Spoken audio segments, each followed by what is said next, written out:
उदयपुर शहर की एक बड़ी सी आलीशान हवेली के हॉल के बीचों बीच एक वकील वसीयत पढ़ रहा था।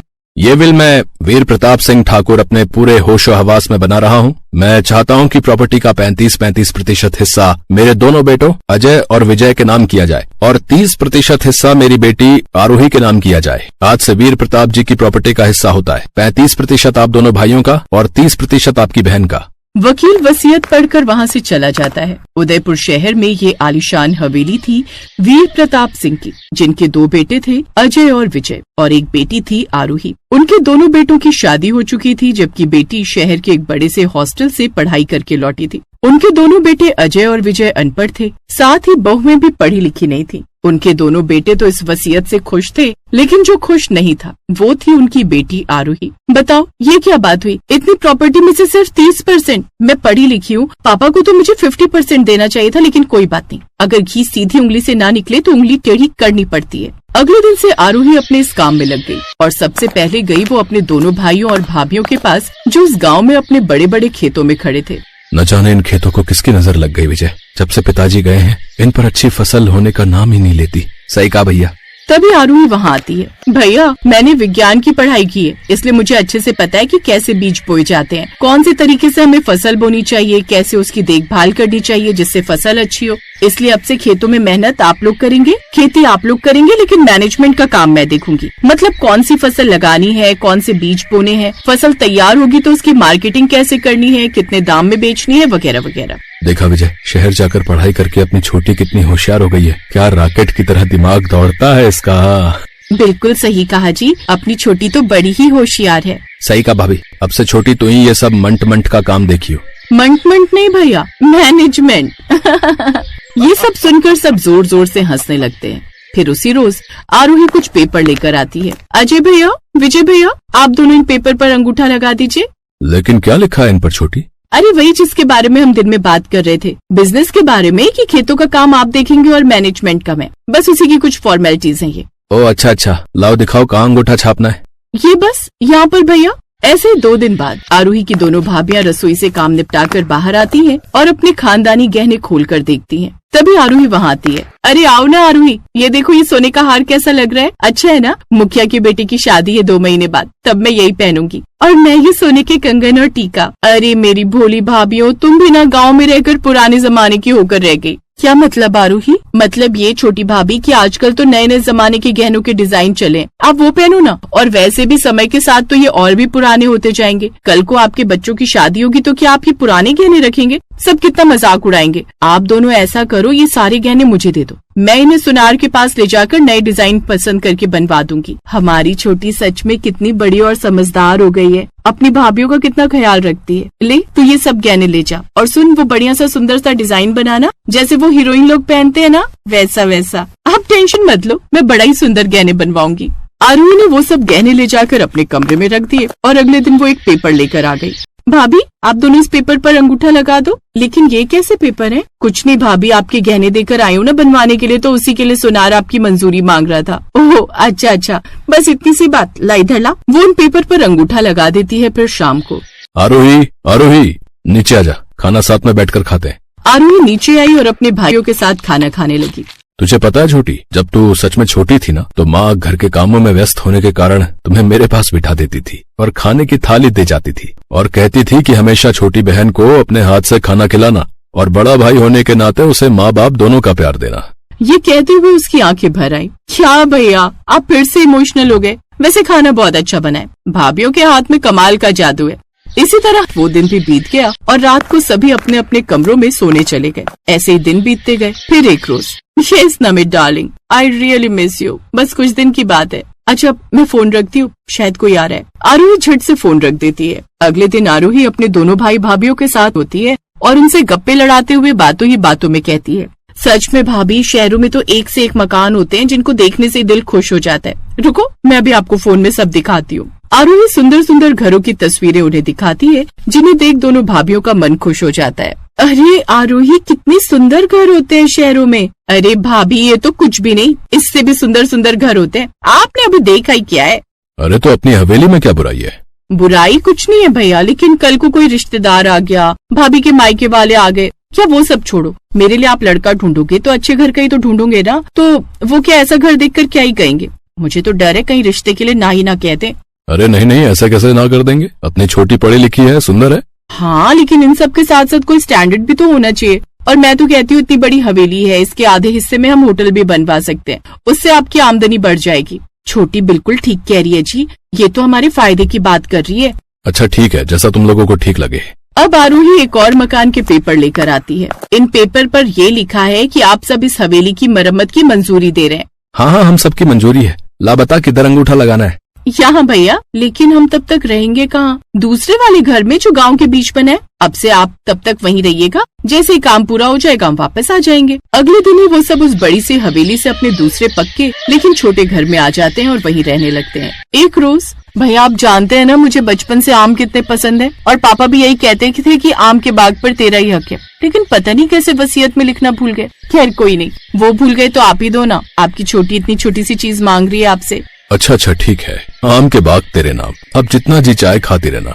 ये सुनकर आरोही बड़ी खुश हुई और अब इसी तरह उसने धोखे से उनके आम के बाग भी ले लिए। फिर एक रोज जैसे ही दोनों भाई भाभियां सोकर उठते हैं तो घर का दरवाजा खुला हुआ होता है और आरोही वहाँ नहीं होती। सुमन, ये आरोही कहाँ है? जी पता नहीं, वो ना तो छत पर है और ना ही घर में। उन्होंने उसे सब जगह ढूंढा लेकिन वो उन्हें कहीं नहीं मिली। ये बात पता चलते ही बहू के मायके वाले भी आ गए। ये अचानक आरोही बिटिया कहाँ गायब हो गई, वही तो समझ नहीं आ रहा माँ। अभी तो उसने घर की मरम्मत, गहनों की मरम्मत सब करवानी थी। बेचारी कितना ख्याल रखती थी हमारा। घर की मरम्मत, गहने मतलब? सुमन सारी बातें उन सबको बताती है, जिसे सुनकर वो कहती है, बेटी मुझे तो कोई ना कोई गड़बड़ जरूर लग रही है। तू किन पेपर की बात कर रही है? वही जो हर बार वो हमसे अंगूठा लगवाती थी। एक पेपर उसके पास और एक की कॉपी हमारे पास रहती थी। तभी सुमन के भाई भाभी वो पेपर देखते हैं। वो दोनों पढ़े लिखे थे। ओह गॉड, इतना बड़ा फ्रॉड! क्या हुआ भैया? दीदी ननद लूट ले गई सब। क्या मतलब? मतलब ये जीजा जी कि उसने आप सबको धोखा दिया। उसने आप सबसे ये हवेली, गहने, खेत, आम के बाग सब लूट कर भाग गई। उसने ये सब अपने नाम करवा लिया।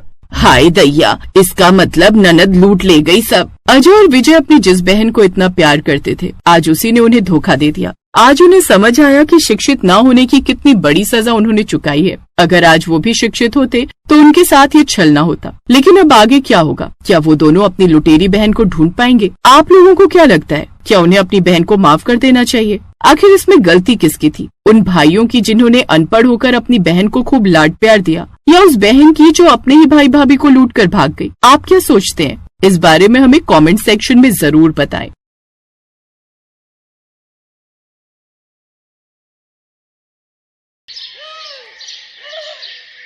देखो जी, मैंने कह दिया सो कह दिया।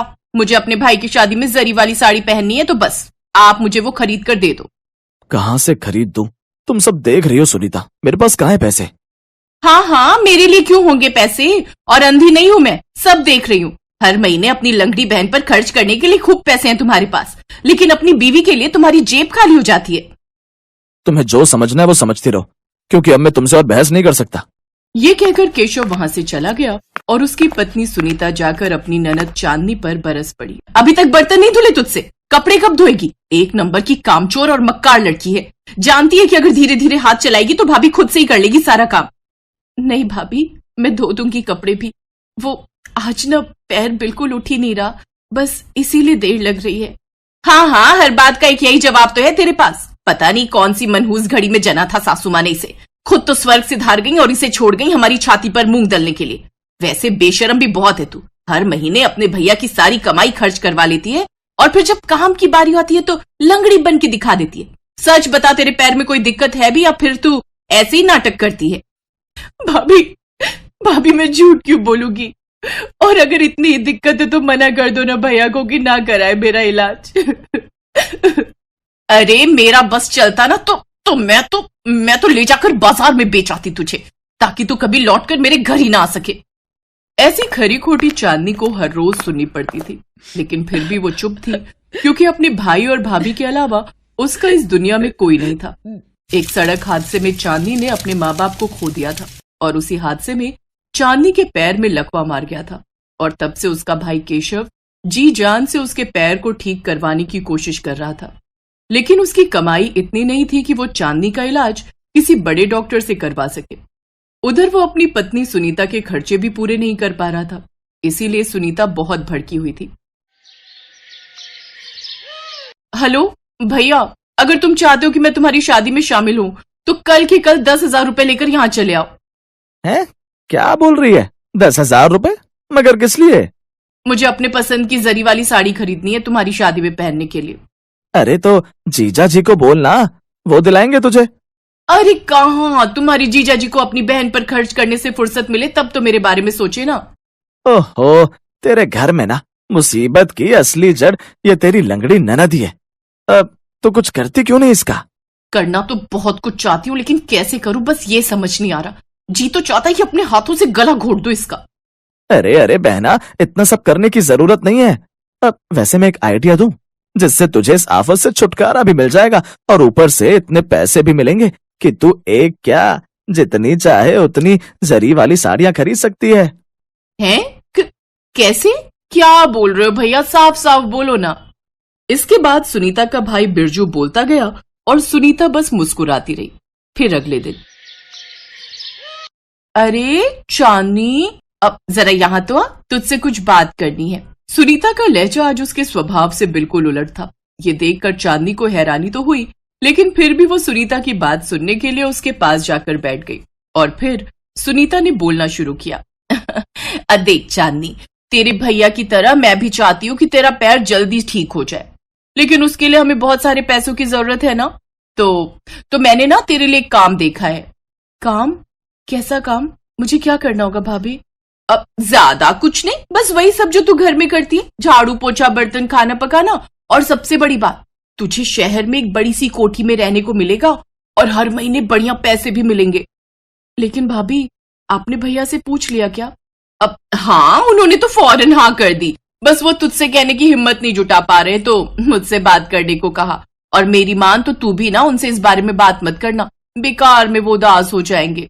अच्छा, अब अगर भैया भी यही चाहते हैं तो मेरे पास ना कहने की कोई वजह ही नहीं है भाभी। ये हुई ना बात। तो फिर चल, मैं जल्दी से तेरा सामान बनवा देती हूँ, तुझे आज ही मेरे साथ चलना है। क्या आज ही? लेकिन भैया तो मेरी दवाइयां लेने शहर गए हुए और कल तक लौटेंगे। हाँ, इसीलिए तो तुझे आज ही निकलना है। तेरे भैया ना तुझे वहीं शहर में मिलेंगे। अब बात हो गई है मेरी उनसे। सुनीता के बिछाए जाल को चांदनी समझ नहीं सकी।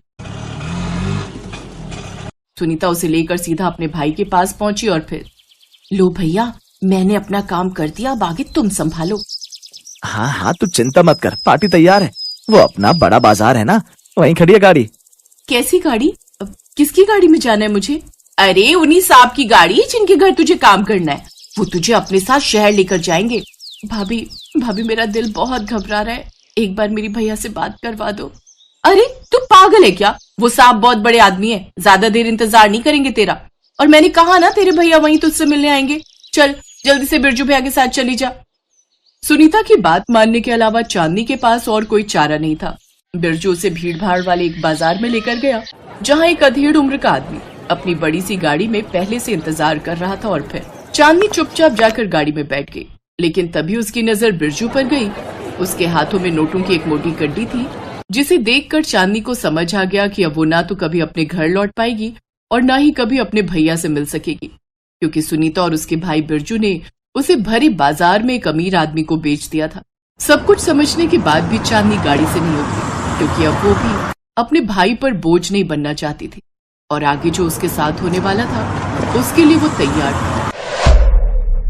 चांदनी को गए 5 साल बीत चुके थे।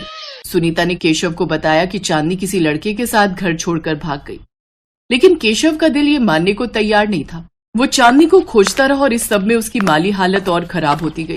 नौबत ये हो गई कि आज उसका घर लेनदारों के हाथों बिक रहा था। लेकिन तभी एक चमचमाती गाड़ी घर के सामने आकर रुकी और उसमें से मॉडर्न कपड़े पहने एक लड़की बाहर निकली, जिसे देखकर सुनीता के होश उड़ गए। चांदनी, तू पर ये कैसे? तेरा पैर? मेरा पैर ठीक हो चुका है भाभी, और मैं भी अब पहले जैसी नहीं रही। आपने जिस आदमी को मुझे बेचा था, असल में वो इंसान नहीं, एक देवता थे। उन्हें एक नौकरानी नहीं बल्कि एक बेटी चाहिए थी। अच्छा, ये तो कितना अच्छा हो गया। अब मानती है ना कि मैंने तेरा भला किया। वैसे उस बुड्ढे ने तेरे नाम कुछ अपनी प्रॉपर्टी वगैरह भी कर दी है क्या? हैं? बोलना। चांदनी ने सुनीता के सवाल का कोई जवाब नहीं दिया। और सीधे केशव की तरफ बढ़ गई, जो हाथ जोड़े और नजरें झुकाए खड़ा था। मुझे माफ कर दे चांदनी, तेरे साथ इतना कुछ कर दिया इस औरत ने और मैं कुछ नहीं कर सका तेरे लिए। नहीं भैया, मैं जानती हूँ आपको इस सबसे अनजान रखा गया था। मुझे आपसे कोई शिकायत नहीं है। वैसे तो मैं यहाँ कभी नहीं आने वाली थी, लेकिन जब मुझे पता चला कि हमारा घर बिकने वाला है तब तो मुझे आना ही था ना। ये कहकर चांदनी ने अपने पर्स से कुछ पैसे निकालकर केशव के हाथों में रख दिए, जो उसका सारा कर्ज चुकाने के लिए काफी थे। केशव ने वो पैसे लेने से इनकार कर दिया, तो चांदनी ने उसे समझाते हुए कहा, भैया ये पैसे ना लेकर मुझे पराया मत करो। मैं अब भी आपकी बहन हूँ और आप जब चाहे मुझसे मिलने आ सकते हैं। बाकी जिसने गलत किया है उसे तो सजा मिलकर रहेगी। ये कहकर चांदनी वापस अपनी गाड़ी में जाकर बैठ गई और उसके वहां से जाने के बाद वहां एक और गाड़ी आकर रुकी, जिसमें कुछ पुलिस वाले थे, साथ ही हथकड़ियों में बंधा बिरजू, जिसका साथ अब जेल में उसकी बहन सुनीता को निभाना था।